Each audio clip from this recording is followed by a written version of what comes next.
एक और परेशानी है कर्मचारियों की जो सच में ही जेन्युइन लगती है। जी।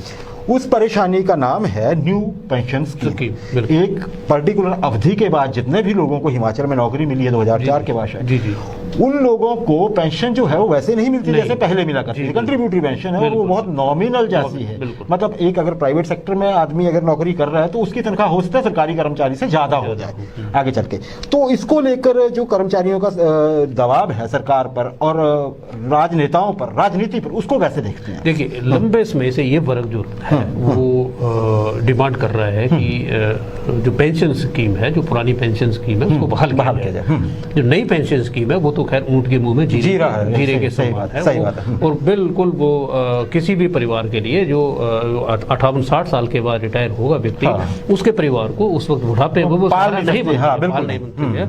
और कोई भी व्यक्ति अपने जीवन काल में फिर वो ईमानदारी से, या बोल सकते हैं कि उसकी कर्तव्य परायणता जो थी वो उतनी श्रेष्ठ नहीं रह सकती है। अगर उसको अपने बुढ़ापे की और भविष्य की चिंता होगी तो उसका वर्तमान जो था पूरी तरह से प्रभावित होता है कि वो वर्तमान को देखेगा या भविष्य के लिए बचता है। और बचा भी तब सकता है जब आज की जरूरतें पूरी हो रही हैं। जब वो जो वर्तमान हालात हैं जिसमें खर्चे इतने बड़े हैं, महंगाई इतनी बढ़ गई है, उसमें सेविंग्स बहुत ज्यादा घटी है। एक तरफ एम्प्लॉय 58 साल की उम्र तक एक सर्टेन पेंशन ले रहा हो, अगले महीने वो खाली हो जाएगा। दूसरी बात ये है कि आप दो वर्ग पर बन रहे हैं। एक वर्ग जो बहुत अच्छी पेंशन ले रहा है, कर्मचारियों में ही दो वर्ग पैदा हो और दूसरा वर्ग ऐसा है जिसको जीवन के अपने बुढ़ापे में जो दूसरे के हाथ की तरफ देखना पड़ेगा, उसके लिए रोजी रोटी का कोई सहारा बचेगा। ये जो कंट्रीब्यूटरी पेंशन स्कीम है, ये व्यक्ति को, किसी भी परिवार के लिए या परिवार के एक सदस्य को भी रोटी नहीं दे सकती है। पता नहीं सरकार कहाँ देख रही है। देखिए जी, बहुत सारी स्कीमें हैं जहाँ पे आपको ये है कि अगर कोई दुकानदार है 40 साल की उम्र से पहले थोड़ा सा कंट्रीब्यूट करते हैं, उसको 3000 रुपए पेंशन लगेगी, चाहे वो कितना बड़ा है। देखिए,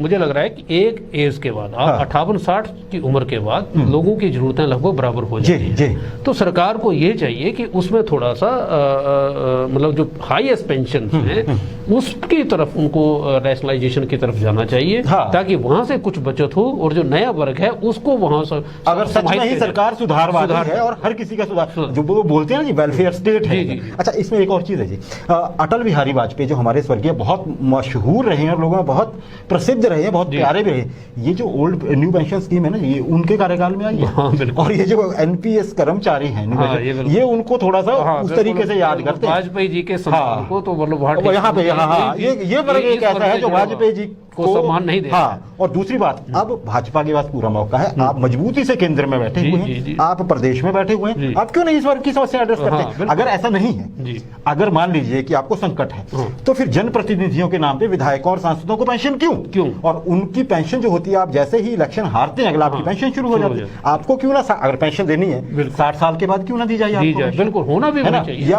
आप जब राजनीति से घोषित संन्यास ले लेते तो क्यों ना नेताओं को भी उसी टाइम पेंशन दी जाए? ये दोहरे मापदंड क्यों है? हमारे कानून बनाने वाले, हमारे जनप्रतिनिधि कानून बनाते हैं, विधानसभा में या लोकसभा में, संसद में। देखिए, कानून बनाने वाले अपने पक्ष में कानून बना रहे, छत के नीचे बैठे। प्राइवेट सेक्टर में जिसके अंडर ईपीएफ में आप लोग आते हैं, उनको भी 10 साल मिनिमम जॉब करने के बाद ही एक छोटी सी पेंशन कंट्रीब्यूट करना पड़ता है। बहुत छोटी सी पेंशन लगती है, जिसमें शायद 10 किलो 15-20 किलो चीनी इस वक्त मेरे मिल पाएगी। कुछ नहीं। बड़ी बात और पता क्या है, पीछे जैसे एक निर्णय आया था कि सभी प्राइवेट कर्मचारियों की पेंशन भी नई तरीके से कैलकुलेट, सरकार सुप्रीम कोर्ट में चली गई, सुप्रीम कोर्ट का ऑर्डर था कि नहीं जी इससे माफ करो, हमें नहीं देना चाहिए। किसी भी वेलफेयर स्टेट का कांसेप्ट कहां है? नहीं, लंबे समय से सरकार है जो थी वो मुझे लग रहा है प्रोग्रेसिव होने के बजाय किसी और दिशा में जा रही है। जी। बहुत से ऐसे कानून हैं जो देश के हक में नहीं है, जो मानवता के हक में नहीं है, सोसाइटी के हक में नहीं है। सरकारें जब भी, निचली अदालतें जब भी उसके खिलाफ फैसला सुनाती है,